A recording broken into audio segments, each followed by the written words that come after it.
Welcome back to the Finnish Football Show. It's FFS 12. I'm Mark Wiltshire from Explore Finland Radio Show. Joined today, as ever, by Mark from FC Suomi. Hi, Mark. Hello. And there's Rich from Escape Suomi. Hi, Rich. Hello. Those that were waiting for us live on Google, apologies. We didn't have technical problems. We had personnel problems. And Mark had some logistics problems, but we're all here now. We waited for him to join us because we want him here from the beginning for all the good stuff that he's going to bring. First of all, Rich, what shirt are you wearing today? Did you have a Twitter poll? I did have a Twitter poll. After a couple of hundred votes, the winner was this rather fetching early 90s, I think it was 93, Cooks goalkeeper shirt, which I got off eBay a couple of years ago. And it's in quite good nick, and I worry I'm a fire hazard. So, yeah, thanks for all those that chose it anyway. Be careful of the Christmas candles. For once, I can stand up and show my shirt. Look, it's a bit tricky with the microphone, but I found my Finland shirt. I was digging around in a box of my old clothes that my colleagues were going to wear at a fancy dress party, which says something about my clothes from the 80s. Or from the 90s, and I found this and I thought, right, I'm going to get it out and show the boys and girls watching the Finnish Football Show. This episode is live on YouTube. I know some of you have been waiting on there. Thanks for waiting. We got Henry on there. Juspe, I think, is on there. So we've got some of you there, which is great news. Thanks for joining us. This is, as I said before, FFS 12. It's the last one of 2016, and I reckon we've just about managed to get one a month. I think it was a year ago today that we did episode 2, so we've just about done one a month. And this episode really is just looking back at what's been going on in the world of Finnish football over the last few weeks since we had the last episode. So we want your input, live viewers. I will keep an eye on the YouTube page. If you're watching live, you'll see the comments from Henry and Juspe. Just add your comments down below. Use Twitter for using the hashtag FFS12, and maybe Rich, you can keep an eye on Twitter. And the podcast listeners, use social media. Get in touch with us afterwards with your feedback. Our Twitter handles at FC Suomi for Mark there, at Escape to Suomi for Rich, and at Explore Finland for me. And we'll do our very best to get this podcast out in the next few days. I seem to have overcome some of the technical problems I had earlier in the year and should be able to turn it around pretty quickly, so fingers crossed. Rich, as ever, no noisy biscuits, no F-bombs. Apparently having a small baby in the house has made Rich, calm down his potty mouth, so that's a good thing for our age restriction on iTunes. So good stuff. This show, as I say, starts and ends with news. It's all news. There's been no football. So how about if we take it in chronological order, building up to the big story that broke over the weekend that I'm sure you've all got lots to say about. So going back a few weeks was Finland versus Ukraine, or Ukraine versus Finland, as it was an away game for Hulkajat. I missed the game. I can't quite remember now. I think I sat up too late on the night before watching England toil, and then the Finland game came along, and I've got a feeling I might have fallen asleep, which makes me a very irresponsible host of a Finnish football show. But that's not news to anyone, so I'm going to, as always, throw it open to my co-hosts, who both have their heads in their hands in different ways as we speak. We do pride ourselves on being, old guys who like football, and so falling asleep in front of the TV is, it's within the remit, I think, of our collective. It's the week of football. UEFA's dream of having games kick off at 9:45, especially when they do it on a Monday or Tuesday night. Yeah, 9:45 in Finland, and getting to sleep at around midnight. But actually, I don't even know if I made it to the sofa in front of the football. I think I failed even for that. Have you ever been to the UEFA Week of Football site? It's a really weird thing. There's a thing which is like, so they had like a campaign, a week of football, and then you click the link, and there's only one page in the UEFA's website, and it's got one paragraph, which is like, we think there should be football every day. Stop. And that's it. That's the only thing there. It's marvelous PR. So how was this fixture? What was? Tell us about the game. Did we learn anything from the game? Well, we've got some results out of it. Weirdly, I'll let Mark go shortly. The second half of that game was probably, well, certainly the best they played in a qualifier under Backe. They made went 4-4-2. They'd done their usual pack the defence to begin with. But against a decent Ukraine team, I mean, obviously they got a goal in the first half. For 45 minutes, albeit 1-0 down, Finland looked half decent. Clearly far little too late. Isn't that the trick, though? Yeah. I mean, so I agree. We did look better, a lot better in the second half. But by the same token, Ukraine never looked uncomfortable. No.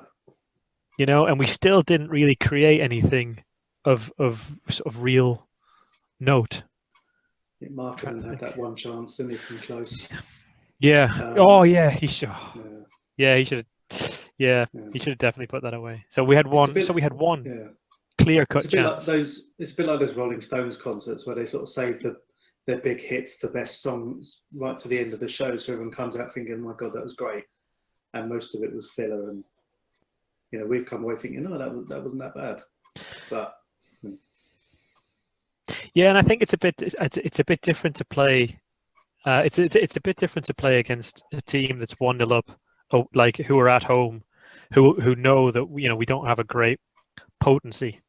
You know what I mean? I just sort of through the whole game, like we talk about one of Finland's failings in the last couple of years being game management, and I thought the Ukrainians did game management pretty much perfectly because they had a raucous crowd that didn't seem to be particularly bothered or affected by the football on the pitch.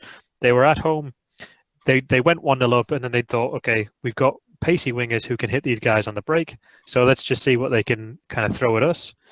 And like I said, we built a lot of play again down the middle, but didn't really impact Ukraine a great deal. I mean, even Markkanen's chance, it was a sort of a scuffle and a spill rather than like a well-worked move or operation, And I think I did think at the end of it, and particularly in the days that followed, that he's probably done just enough, the absolute bare minimum, to stay in his job, because we did look, like Rich said, like it might just sort of work. But we were there. I mean, we'd done that before in the Iceland game. It looked kind of like it would work. But when you start to point to the things that we could have done that would have definitely turned the game, I mean, the thing that I always try and think about is you go into that Ukraine game after a year without winning. So you don't need to turn up and manage the game and be cagey and be defensive. I've got an echo on. But you need to go. Particularly somewhere like Ukraine, you need to go up and try and hurt them. And I don't think we did. Ooh, okay. Can you hear that? Can. I am amazing. So, Mark's now talking to himself. The camera's gone a little bit crazy. I'm not quite sure what the problem is there. Maybe that's being caused by the echo. It keeps flickering between different ones of us. Let me ask this question or make this comment. Yuspe says that we learned that a defensive midfielder in land can't play very well as a winger. Was the way he played our position during this game? Yeah, so there's a lot of that. I mean, we didn't pack any wide players. He didn't pick up it. He didn't bring Mika Ojala's not had a look in all the year. Ribéry can play wing, but he didn't. So when you pick a bunch of defenders or defensive midfielders, we've got a lot of that kind of player. Then if you switch to playing 4-4-2, you've got to shoehorn somebody somewhere. And I can understand it because Lam is a very good footballer. So if you're going to pick anybody to play out on a wing, stick him there. But yeah, we packed our bags for a 5-3-2 and for uber defense. And when we needed to change, when he thought, oh crap, it's been a year and 45 minutes without a win, I need to change something. We didn't have the tools in the box to do so. I think looking back with hindsight now that, it's strange that, this was a month ago and only now, and it's hardly breaking news, the geezer's been sacked. It's, we look back at it and think, he had all that time, he had 11 matches, and we're thinking that in all that time, he seemed to suddenly learn how to change things with about 45 minutes of his reign to go. Well, I think his big problem was when we got smashed by Poland in, was it April, May, June, something March. like that? March. Yeah, there you go. Man, how old am I? A bit of a granddad comment, but yeah. So we got smashed 5-0 by Poland as those players were basically fighting against each other to get into the team that would go to the Euros. And ever since that game, the next game after was Norway. And that's when we started playing 5-3-2. And that's when he sort of lost faith in the players and the system. And he never recovered from that. How much was this affected? Let's look at this. Very down. It's a very, very, very slow start. Don't worry, Mark. There's a happy ending. I'm glad to hear it. Well, the second point on the agenda is kind of forms part of the title of this show. So all year we've been dying to use the phrase Backe, Saka and Cracker, and Roman Eremenko. It may not have been crack, but it was certainly, there was cocaine involved, and this has led to the ban. So I think maybe when we were talking about this last time, the last show, we didn't quite know exactly what had gone on. How much did this affect the game? Well, that Ukraine game, I don't think it really affected at all. He got withdrawn a couple of hours before the Iceland game. Oh, sorry, am I confusing? Yeah, and we knew. I mean, we knew. Although he was supposed to have a decision made, I think it was the day before. So if they'd have done the 30 days and then cleared him, he'd have been eligible to play. That being said, there was nothing. He was never part of the preparations, and he was never part of anything. And the Ballolito never actually. They didn't at all kind of stick up for him. I mean, it's difficult to. To the club, haven't they? Yeah, and they've said, we have a zero tolerance policy, which is, partly I can understand it, but another part of me thinks that other associations, maybe less reputable ones, would probably say he's innocent until proven guilty, and we'll fight for our player and the other stuff. So there's stuff that they could have done that I think they didn't do. But in terms of affecting the Ukraine game, the cocaine probably wasn't part of it. And what about going forward? Is it a big miss from the team? What I'm looking at here is Henry's made the comment about, just think if we had Pukki and Eero, pace and power up front, with Lod right behind, all those guys can score goals, which we haven't done forever, and then others start piling in with other players that could come in there, that Hämäläinen could play on the wing or as a sub, and we've got Pohjanpalo, and Juspe says that Scrab could play as a winger. How is Eremenko that vital to the team, or are there enough players there that we can cope without him for a couple of years? He's the best Finnish footballer at the minute, but he won't be in 2 years' time. Probably not. But I mean, so that while he is the best Finnish footballer at the minute, we've always struggled to find a place for him in the team. I think I can't remember a time when because when he first came to the national team, it was when Litti had just retired and Losa, Alexei Yeremenko Jr. was taking the sort of number 10 role, and he was playing a bit deeper. And as he got older and he got better and he started to outshine Losa, and Losa got dropped, he came into sort of the more offensive midfield. But that was at the same time that Mixu came in and sort of shoehorned him into the Christmas tree, which is just not, which somehow we couldn't get him into a place like CSKA used him to win the title. It just we couldn't do the same. So we've never, while he's the best footballer we've got, I don't think we've ever really used him to any particular advantage.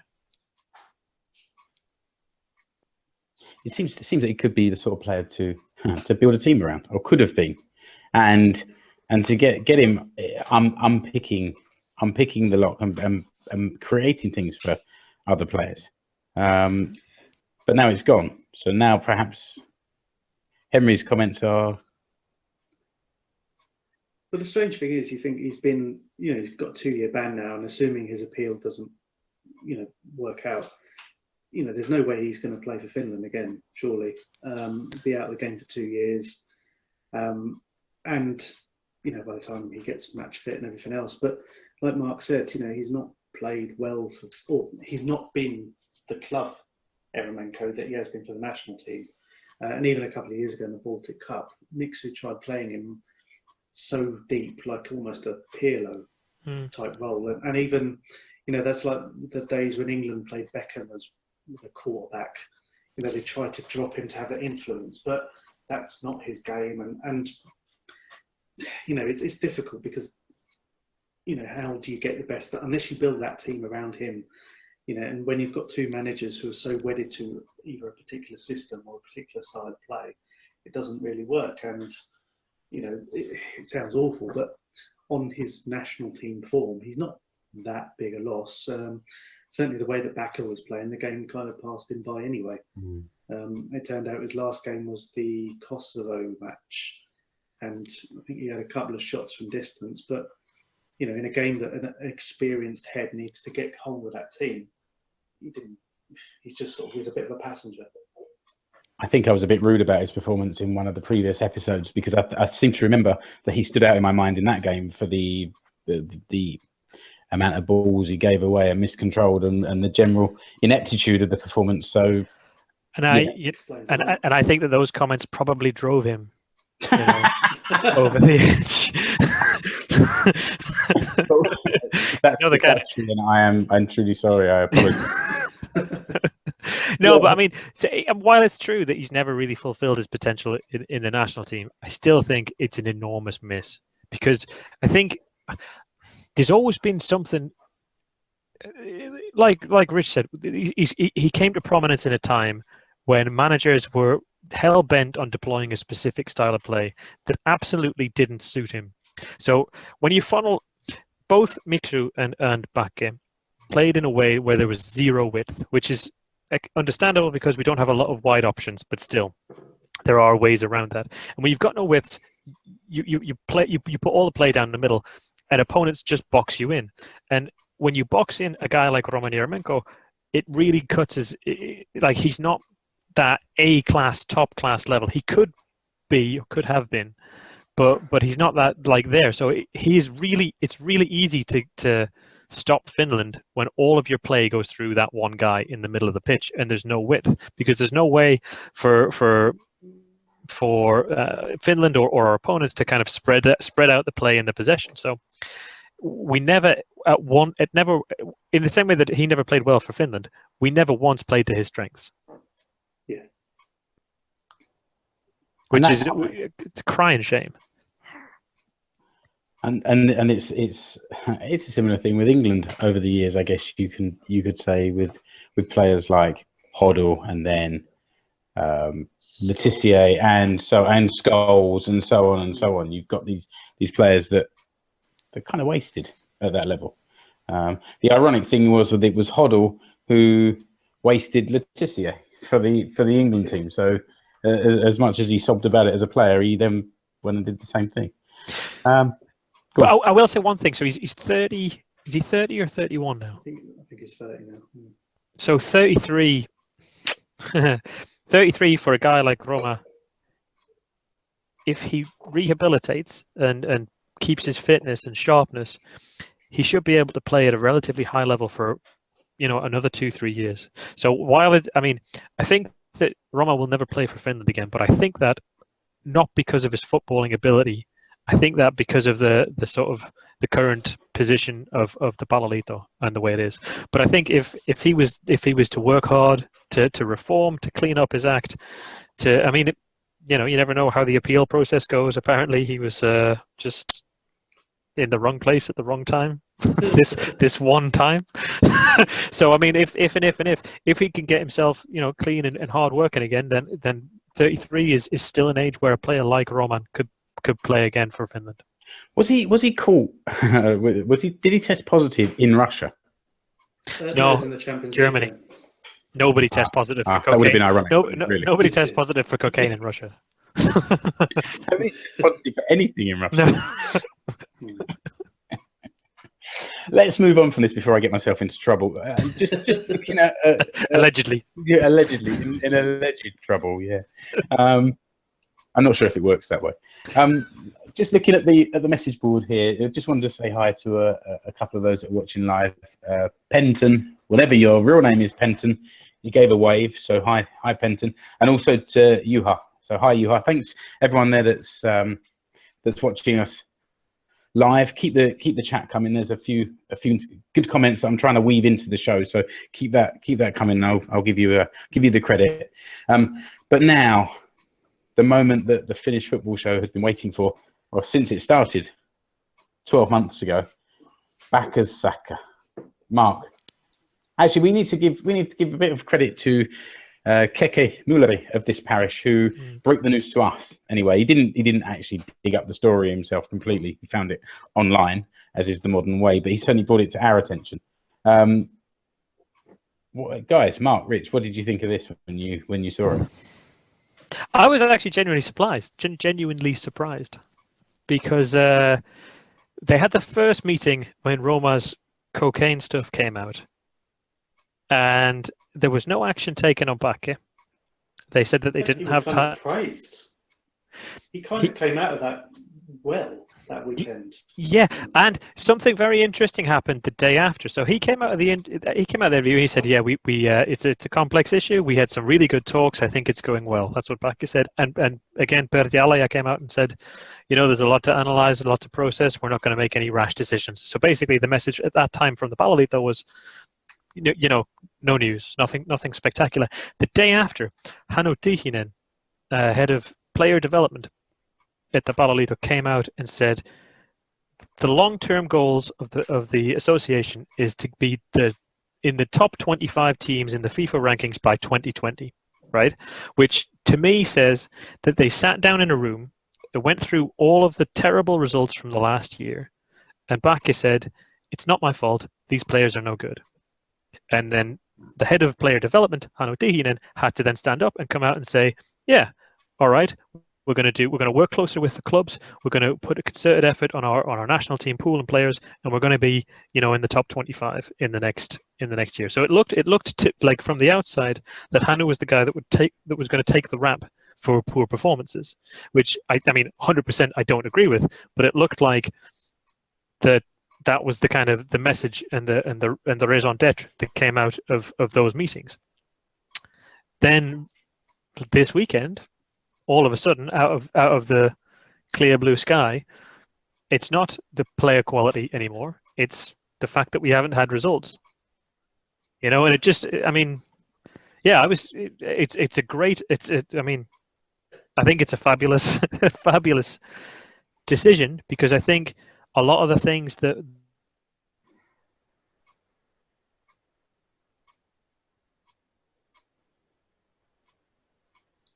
the Russians have got to him. I'm back. Yeah, we kind of lost you. You said you thought it was a fantastic decision. God, stop. Yeah. So I said that because there are things that Finland were good as a team years ago that they're no longer good at. So in the Iceland game, when we stopped attacking, and we defended only for 45 minutes. That was never a trait or an approach to a game that Finland had, 10 years ago. In chasing down balls and in being creative, we've never been in a situation where we didn't create the chances even under Miksu. We were creating 2 or 3 chances per game, and we weren't converting them. The issue was partly that we didn't create enough, but partly that mainly that we didn't convert. And the issue under Backe has been only that we don't create. So there was a bit of combativeness missing. The goals that we conceded were in large part due to a lack of organisation, and defensive organisation is one thing that we've been incredibly good at, for a decade or so. We've conceded 14 goals in 11 games. Is it that, or is it more? Or 18, 19? 22 goals in 11 games. I mean, we got smashed 5-0 by Poland. That doesn't happen. It didn't used to happen like that. So the decision was the right one, because a lot of the things that we've been good at, we've lost, and we haven't really improved in any other area. For the last year, it seems to me that there's always news about Finnish players that are doing good things overseas. There may not be hundreds, but there's certainly, 10 to 15 players playing at a decent level and at different times doing good things at whatever club they're playing at.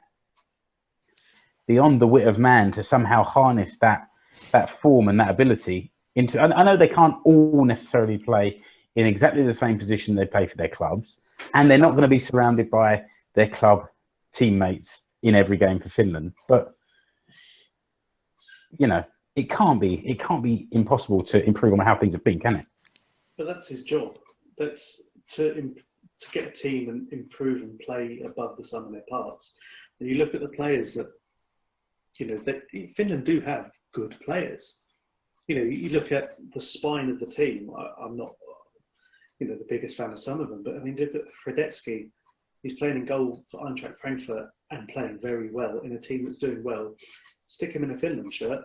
He dropped howlers in his last 2 games. You've got, Tim Spar's been injured, and when he plays, he can control the game. But that's not how Backe plays either. Hetame is doing reasonably well at Kievo. Again, he looks like he's been hamstrung. Pukki just runs around. Whereas at Brøndby, he's scored 13 league goals now? 14. 14, sorry. He's scored 14 league goals, and yet for Finland, he runs around like a headless chicken because there's no one within 50 yards of him because they're all defending. The coach's job, especially for a national team, you don't have a lot. You've got maybe 5 days every 6 weeks to train and work with those players. So all you can do is select the team, determine how they're going to play, and get them in the right mood, get them in the right mental frame to execute those tactics. So yet, I'm not saying it's certainly not an easy job, but this guy's come in not knowing any of the players and has basically said, right, this is how you're playing. And, we sort of hark back to the days of Miksu, and at least Miksu had a system. It wasn't the right system. It was fucking awful for what he was trying to achieve. But, this is where we are now. We long to the days of Miksu. But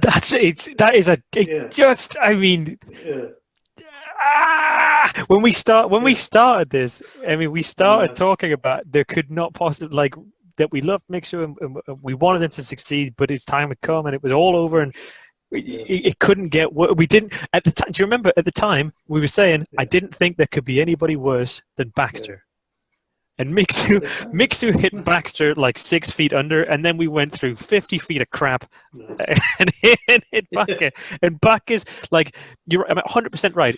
You take the ingredients that you've got and you're supposed to make them better than the sum of their parts. And Backe's kind of his reputation before Finland was that he was a good organizer, defensively solid and sound, and a really good communicator. So he was a good motivator. So what you were supposed to see was maybe not the best tactics or technique, but a motivated team that was well organized, that could balance, attack and defense. So that's what the new man needs to do then. That is a segue and a half. Yeah, that's what Markku Rive needs to do. The funny So thing tell is, people a little bit about. Go on. Sorry, Rich. Go on, carry Rich. well, no, I was just going to say that the new man coming in, Ayala has said in his Pravda-style video interview with no one, he's basically said his target or what he's going to achieve from his 3-year contract is qualifying for the next Euros. Now, it's the way the Euros are set up these days. It's almost as difficult not to qualify because there's 24 teams, and I don't think they've even decided how they're going to do it this time because there isn't a host nation. But in the 6 years, I think it is, since Lippmann has retired, and we're sort of calling this year 0 for this stat, Finland have only beaten in qualifiers 6 teams. And they're the Faroe Islands, San Marino, Moldova, Georgia, Belarus, and Greece. And this is the worst, and that was the worst Greek team for 40 years. Well, let's hope we get those all in one group then, Rich, and we'll be laughing. Well, this rate, yeah, but I think San Marino might be top seeds. So tell me a little bit about the new. It's not just one man. There's a team, and when I heard about this team, it's Kanerva, supported by Antti Niemi, who will be known in the UK for his time at Rangers and at Southampton and Fulham. There's Jonathan Johansson, also at Rangers and at Charlton. Then there's Simo Valakari, who's doing great stuff at Seinäjoki at the moment, and will be known in England for Derby County. Yeah, exactly. Yeah, and that as well. So let's talk a little bit about these new guys. Let's start with Markku.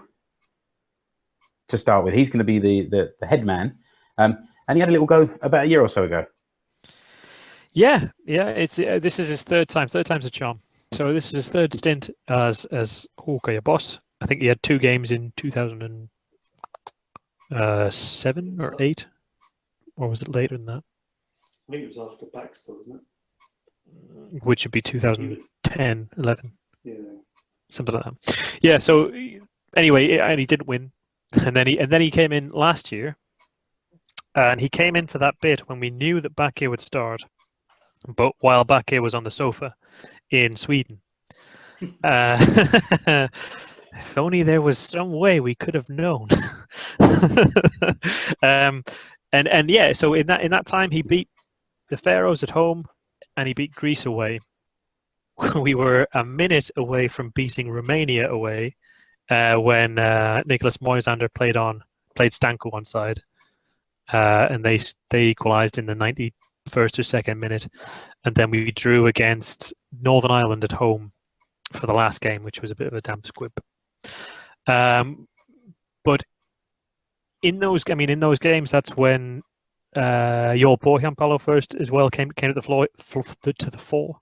He scored a hell of a goal against Romania, a good goal against Greece, a bit of a scrappy goal against the Faroes at home. We played 4-4-2. We played very narrow counter-attacking football, a little bit like Leicester City play. So in that time, we all sort of left. We finished last year and thought it's a bit of a shame that Backe has to start because Kanerva has actually done enough of a job, I think, to warrant or to merit a full-time gig, full-time crack at it. And what do we know about the team that's supporting it? Obviously, I can talk about what Simo's been up to, but what about the others? What about Niemi and Johansson? Since they finished playing, where have they been? What have they been doing? Anyone? Johansson's been he was coaching, was it Motherwell's development team? I think it was for a while. But he gave an interview to one of the Scottish rags a couple of weeks ago saying that he was ready to start, working towards becoming a full-time manager. Now sort of becoming pretty much Kanerva's assistant, albeit with Simo as well. He's going to get himself, working with, a team that, he's not going to be the main man, but, bear in mind he had over 100 caps for Finland. This guy, and between the 4 of them, there's over 250 caps. I mean, these guys have been there and done it. Johansson was part of that team that really was the best Finland team in the last generation. Was that the Roy Hodgson team?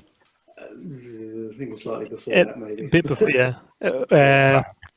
Who's the guy? The Heaky manager now? Muurinen. Yeah. But you know, and he's sort of been on the cusp. So I know he's been doing some work with Rangers, and you know, he was doing a bit of KPS as well. And you know, coming into it, these are young guys who haven't been retired from playing that long. They're obviously hungry to become good managers. They've been learning abroad. They've been watching and, you know, dipping in and out, and they're not jumping in at the deep end. And, you know, especially Simo is looking like he's being, you know, it's difficult to say for being quite new in his career, but it would almost look like an apprenticeship for him to take over in 3 years' time. Whether that would suit him or not, I don't know, but you've got players who... Yeah, it doesn't suit me very much, Rich. Well, actually, looking at the message board, Juspe said he wanted a team managed by Valakari with Johansson, Niemi and Hupia helping him out, and I can say that I wholeheartedly disagree with that as well. Timo is very steadily guiding Seinäjoki into new uncharted waters, and I'd like him to stay exactly where he is. Thank you very much. But that's the thing, as we talked about on the Facebook group, you know, these, especially Simo, JJ and Antiniemi, these are guys who, they are that bit younger, and hopefully they'll have seen enough in their travels and in their different experiences that give a wider view to how football is evolving outside of what Backe's narrow view was or Mixu's narrow view. You know, they're looking at players, dealing with players on a day-to-day basis in Simo's case. What motivates these players? What do they want to achieve? How can I get the best out of these players? And especially Simo is used to now with players who are winners. You know, he's got them winning a league title. He's got them winning the Finnish Cup last year. These are players who he's motivated, certainly partly, to getting them to win and become that sort of team on the front foot. You know, which is something that, let's be honest, Finland have missed that. They're almost going into every game as an underdog, and sometimes you need to be able to change that mentality. You know, the rest of this group already for World Cup qualifying, you might as well write it off. But you're playing against very good players still. You know, the teams that they're playing against are going to have players who you can learn from, systems, tactics that you can learn from, and take that forward going into the next Euros. But this is the trick though, because you can't. While we almost certainly won't qualify, you can't write off this qualification campaign, because we've got games coming up that will, if we keep losing, we'll go outside the top 100, which will put us in pot 5 or pot 6 when we get drawn into the next qualification set, which will put us up against tons stronger teams. We can't in a funny way. The ambitions that they've set for themselves means that there's no way we can just sort of like try and figure it out for the next couple of games. We've got to start winning. We've already got, by 2020, we'll. I just meant the pressure was off. Yeah, no, I know what you mean. But I think a lot of what you look at with Finland is a bunch of players that look like the pressure's off. You know what I mean? And for 2020. If we're going to improve to the standard that we say we're going to improve to, if we're going to qualify for a tournament, if we're going to get to the top 25, then we have to factor in the fact that we've got a year now where we haven't won. So we've got like maybe, this is kind of stupid, but mathematically, we've only got about 20, 30 points in the bag for that this year is going to contribute towards our points total in 2020 when we do the ranking stuff. So, you know, we absolutely have to start to make kind of positive gains. And the rebuilding starts now. We need basically a revolution. I think looking and watching what Simo's done. I mean, the Seinäjoki team that he took over. I don't know, is it 3 or 4 years ago now? The success of the last 3 years has been under his watch, and I know that there's a lot of use of sort of technology in preparing the players. You know, maybe it happens everywhere. Watching videos and analysing and really understanding the opposition. And it's brought success to Seinäjoki. So that's something that he can do. And it'll be interesting for him, I guess, coaching a team in Finnish language, because the coaching and everything at Seinäjoki is done in English as they try to develop young players into people that can go out into the international football world. Really? And also, it is. And I remember learning this, with the Explore Finland podcast a few years ago, that the training is mostly done in English, and you hear a lot of English being shouted out on the pitch during the games. It's the way to make sure that this, because there's a lot of international players in that club and in the league, to make sure that they can all communicate. English is that international language.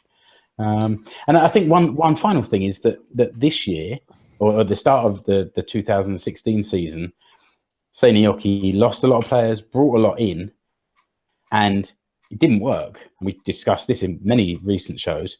And halfway through the season, Simo said, right, we have to make changes, and wasn't scared of making those changes. And maybe that's something that can be brought into the national team as well.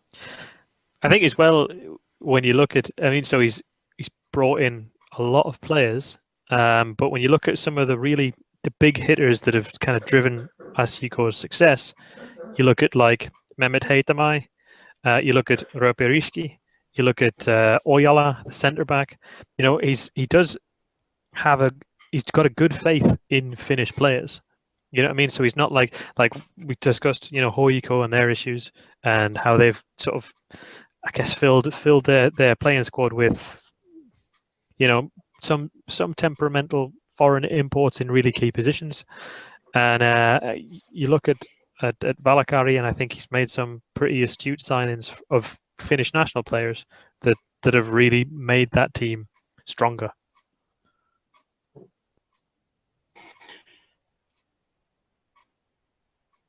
Anything else, Rich, to add on this new management team?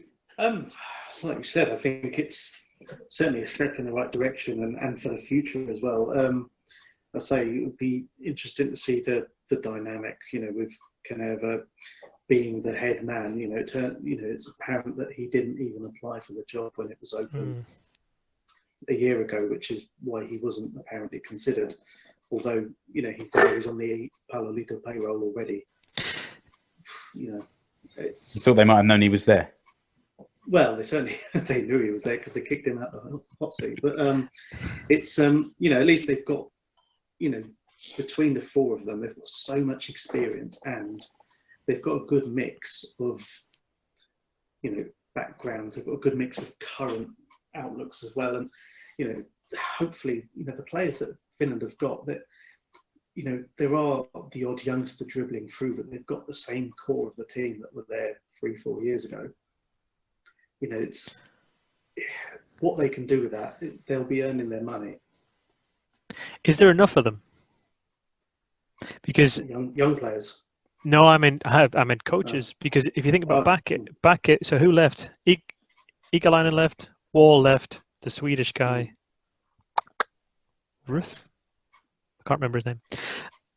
So three coaches left, and Simo has come in to a little bit stopgap that, and he's still managing Asiko, which is a full-time job.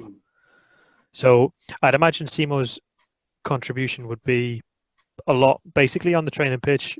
I'd imagine he's probably still got it in terms of like his abilities. So I don't think he's going to do a lot of scouting. I don't think he's going to do a lot of work on player identification, that kind of stuff. So, but he will be seeing the domestic-based players regularly and understanding their strengths from the research, the analysis for the Asiko games. True, very true. Yeah, which may mean nothing, because it may be that the overseas-based players are the ones that are brought into the Hyvaa squad anyway. But you never know. It's a man on the inside of the Veikkausliiga, at least. Yeah, that should be a positive thing. With a bit of luck, there'll be a bit more. Mehmet Heitamai might catch a break, because I think he's deserved a call up for a good 6 months or so. Are we feeling more positive about the future? In the last couple of days, yeah. Well, that's. But then we said this last year. I can't help but feel we're a little bit flat this no, week. I can't say how we could be less positive, because under Backe you were thinking it's going to be a long.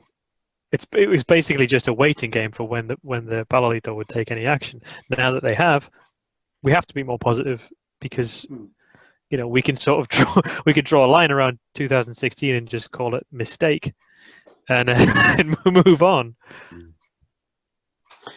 Let's look at something else a bit more positive. First of all, Nicholas says hi on the message board. So hi, Nicholas. Thank you for joining us. And we've got Juha and Henry and Juspe on the message board talking about how good or bad Ashiko were this year. And I think the general agreement was that they were pretty awful in defence at the beginning of the year, until bringing in Valles. And Juspe's right, Valles Ashiko made a huge difference, and also put in one or two performances, I think, playing for Andorra towards the end of the year as well. Practice there. True. I think he played very well in was it a 5-0 defeat to Portugal? So you take every glimmer of hope. More positive, something that came out recently was this, and it's very positive for those of us that are based in, let's say, Ostrobotnia region, is the Euro 2018 under-19s competition, which is going to be staged in Vaasa and Seinäjoki. Who knows a bit more about this? Well, I mean, it was awarded to Finland about a year ago, and then so last week they've decided, and I know a friend of the show, Larry, has said that the way that they'll be organising it for this edition is it will be the two groups of 4, and it will only be based in Seinäjoki and Vaasa. In other tournaments they've held them 4, 5, 6 stadia, but Finland will qualify as hosts. They've known for the best part of a year which age group it'll be that are building towards this tournament, so they're the current under 17s. And the way that they work out the qualifying for such a small tournament is they actually have 2 qualifying competitions. So they've got the preliminary round, which is drawn today, and they top 2 from those groups go through to what they call the elite round. But either way, I mean, you're going to have players who are going to be in some cases on the cusp of big careers. The list that was on the Palolito website of players who've been in that age group tournament before, players like Pirlo, Totti, proper players with pedigree. And there's also the places that I think they'll be sorting out for the next FIFA Under-20 World Cup will come from that tournament. So again, it's a massive boost, and having 2 sort of new stadia hosting a UEFA tournament on home soil. I mean, Finland have held age group tournaments before in the last few years, and even though the Finnish team haven't done well, they've still seen close up. Again, it's being exposed, and being in that environment where suddenly the level of professionalism, where it isn't a pokey qualifying tournament in the Faroe Islands, you're now playing and preparing to play up and coming elite players. It's a big boost, and it looks like they're taking it seriously. I mean, we've got 18 months plus until the games kick off, and already the Palolito are hyping it up. It's not even their baby. Yeah, and it's for those that are watching or listening, I should say, that don't know, Vaasa is based on the coast of Ostrobotnia, about 4 hours north of Helsinki. It's reportedly one of the sunniest parts of Finland, and Seinäjoki is about 45 minutes to an hour inland from there. But they're both quite close together. And for those of us that are here, or those that come to visit that summer, it's going to be really easy to get back and forward between the two grounds and catch a lot of, probably quite good quality football being played. And, I think it's just something that, obviously the various national associations bid for the honour of hosting these events. You know, the fact is that, you know, Finland have done this, and it's, you know, it's a decent, you're going to have a decent crop of these players who are going to go on to play in Big Five leagues, you know, and some of them will become household names. And you know, even for the kids in the area who go along, it will be nice to go to say that we saw that player play in Seinäjoki in 2018. You know, it's a massive opportunity, and you know, just the whole situation around it. It is a good news story. Definitely. Yeah, and the players that come over here are going to get some cracking facilities as well. You know, two stadiums that have opened just within this year. They're still going to be in great condition in a couple of years' time, and quite excited. Yeah. Looking forward to it. It's going to be good. And in, you know, in 2 years' time, there's any teething problems those stadiums have hopefully be ironed out. There'll be various preparation work going on, and hopefully, you know, people will have a, you know, I mean, it kicks off about 3 days after the World Cup finishes. Hopefully, people will still be in a, you know, good football frame where they, oh, I want to go and see some football. Oh, there's some decent international football on my doorstep. Can drag your ass off the sofa and actually into the stadium to watch a game. And I guess there'll be so many games that they'll probably have the tickets priced nicely to try and incentivize some good crowds coming on as well. Yeah, because I mean, they, you know, I don't know how widely broadcast they are. I mean, in the UK, these tournaments are normally on, at least they're on Eurosport. You know, the last thing they're going to want to show is an empty stadium. So we should see. And it's, I mean, it's a big test for the league. I mean, that they're always quite often putting out numbers about how many new registered players and how many registered coaches they have.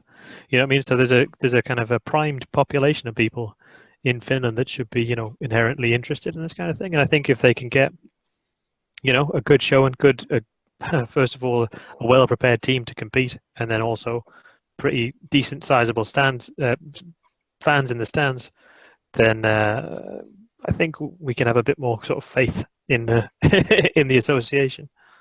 Hey, we clearly know that the Palloliitto is listening to us, because we've been campaigning all year for a new manager for the national team, and it's finally happened. So if we've got that kind of influence over the football world in Finland, then how about this? We, the Finnish Football Show, dear Palloliitto, if you're listening, the Finnish Football Show want to help you publicise this competition. We're excited about it. Well, 1/3 of us is here, living here, right in the middle of where the competition is going to be taking place.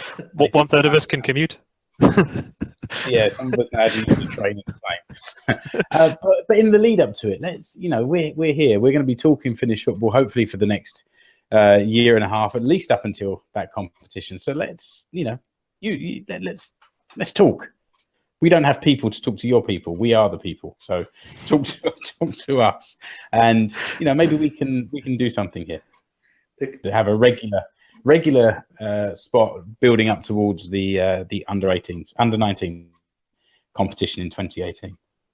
Yeah, and I mean, you know, looking at the squad list for that tournament, you've got, you know, these are players' names who do get touted around quite a lot, either because of the clubs that they're linked to now or for previous performances. You know, Sergei Eremenko, we come back to the Eremenkos again. He was in the Guardian's top whatever list of up-and-coming young players. Teenagers, yeah. Yeah, he's now at Basel. You've got, you know, players who admittedly, whether they get near the team, but they're on the books of Everton, West Brom, Stoke, Hamburg, you know, big clubs. So, you know, and they know this is the age group that will be competing in that tournament. You know, they're the ones who were born in '99, and let's feel old, some of them after 2000. But, you know, they will be competing in that tournament. And, you know, maybe they should be given a bit of the silver service, because they're the ones who'll be representing. And they know they'll qualify for that. So why not? Bring it on. Bring it on. Bring it on. Bring it on. So when we were planning this show, I said to Mark and Rich, the whole show's about news stories. So these are the things on the agenda. And then Mark asked if we could have non-agenda items on the agenda. So we've now got some non-agenda news items. I think we've touched on it a little bit already, Mark, but you wanted to say something about Backe and his current form. Don't go silent on me. Is he gone? He's gone very still. All right, let's come back to that then when he joins us in a minute. There was also some talk about transfers. Rich, can you talk to us about some of the transfers? Yeah, I mean, some of the ones that have already gone through. I mean, the big sort of domestic one is Timo Purholm is coming back to Finland, signed for Inter, and again something we talked about last week, that him and Nyatsi Kuchi up front for Inter is going to be fantastic. Again, we go back to the problems that the Kuchis had at Fanta last year, and having players up front who can score goals will be interesting to see how the building goes for the rest of it. But I mean, those two up front, you are going to get goals. Mikael Forsell has left Hoiko, and as is believed, he might be signing for Hifki. And being told he has to take a pay cut, but then if he moves to any club from Hoiko, that's going to be the case. Wops have lost about half their team. It's there's lots of changes as per usual. One thing that did come up in the last couple of days that I noticed is that Nikolai Alho from Hoiko is training with Hibs in the Scottish First Division, and apparently has done quite well there. Rich, sorry, can you just say that again? That last transfer news, we lost you for a moment. Oh, sorry. We've got Nikolai Alho has left Hoiko, and he's been training with Hibs in the Scottish First Division, who are now managed by Neil Lennon, which is a small world.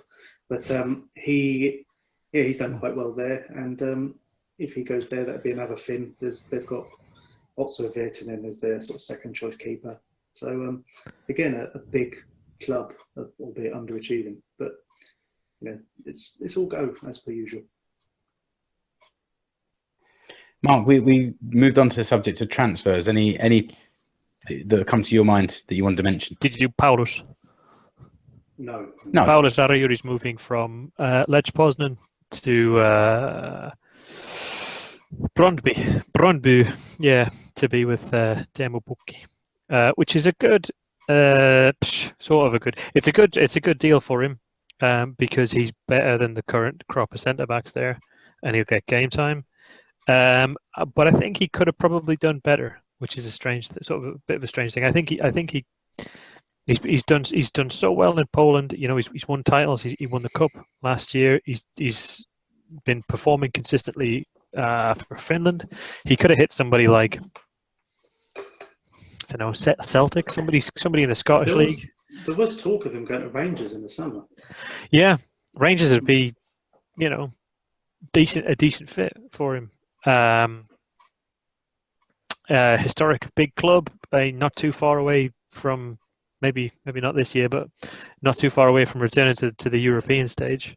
And he's leaving a club that's sort of Europa League group stage, kind of at that sort of level. But yeah, Brøndby's not a bad place. They're the only team that could probably challenge FC Copenhagen, who were, I think, 10 points clear at the top of the Danish league. But that's I'm very excited about Timo, though. He was really unlucky at Hallescher. He got a pretty bad injury, or 2 or 3 injuries actually, at the end of last year, and his injury break was so long that they had to go and bring in forwards to basically replace him while he was out. So it's a big shame. And anyone who wants to follow how these players are actually performing, you have a kind of weekly update on FC Suomi. Yes, I do. I do. And Yannis Axela, I mean, we know this was done before, but he's moving to Sparta Rotterdam. That'll be a good move for him, because I think he'll also get games.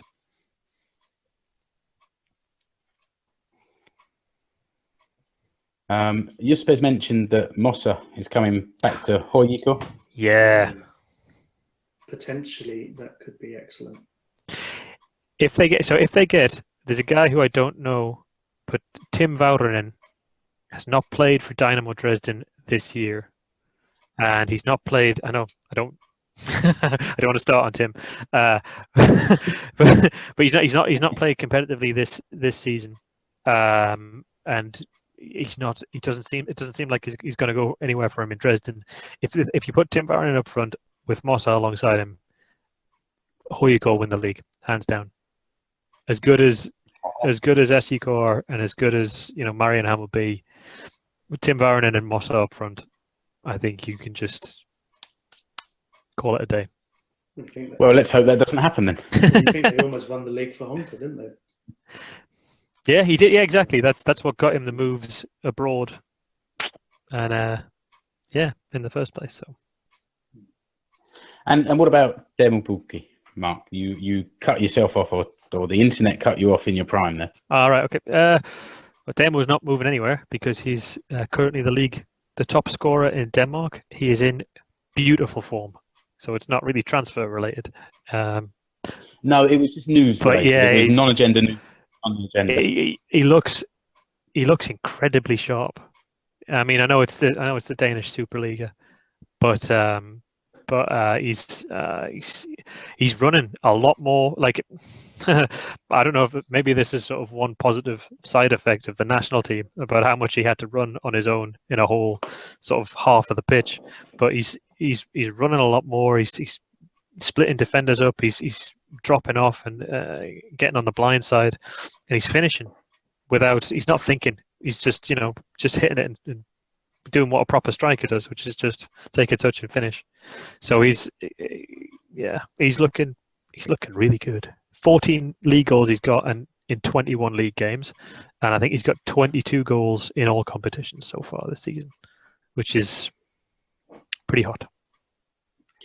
Let's hope the new Hyvaa team can bring him into the team and get some of that form out of him as well in the white and blue shirt. Yeah. Okay, I think that's pretty much it for FFS 12. Let's see if anyone's made any more comments. No, they're agreeing with you that Varnen would be excellent for Højgaard, and that Højgaard needs some wingers. And that's pretty much it. Thanks to Henry, to Juspe, Juha, Nicholas. Am I going to name everyone that's joined us live? All that Penton as well, who all contributed to the show. It helps. We like it. We like to see your comments and try and weave them into the show. So thanks for joining us. Our 3 sites, you'll find Mark on fcsuomi.com. As I said before, with regular reports on the Hyvaa players around the world. Then there's Rich, escapetosuomi.com. Rich, what's on there most recently? The most recent, God, it's been that long, I can't actually remember. It's the annual review, is it? Yeah, I normally do something like that. It's when I'm going to get the time, I don't know. I mean, the last thing I got on there was just after Eremenko's ban. Okay. And it was a bit of a morbid piece, but there will be something reminiscing on the good parts of 2016. So quite a short article then. It'll be mostly about Marienham and not a lot else. And my website, explorefinlandpodcast.com, where you'll find this gets published, the show notes, along with today's show. Will go there. The podcast itself will be published on there. So, and we'll try and get that out in the next few days. And also remember that this goes live on YouTube, and you can find the video on YouTube if you want to see these 3 handsome devils doing their stuff as we make this show. If you search for my name, Mark Wiltshire, or search for the Finnish football show, you should find the replay of the live show as it goes out. So from me, Mark Wiltshire, from Mark down at FC Suomi, goodbye. Goodbye. And Rich over somewhere in south of London, goodbye. Goodbye. And until FFS 13, which will probably come sometime early next year, goodbye from me. Bye-bye. And Merry Christmas. Good.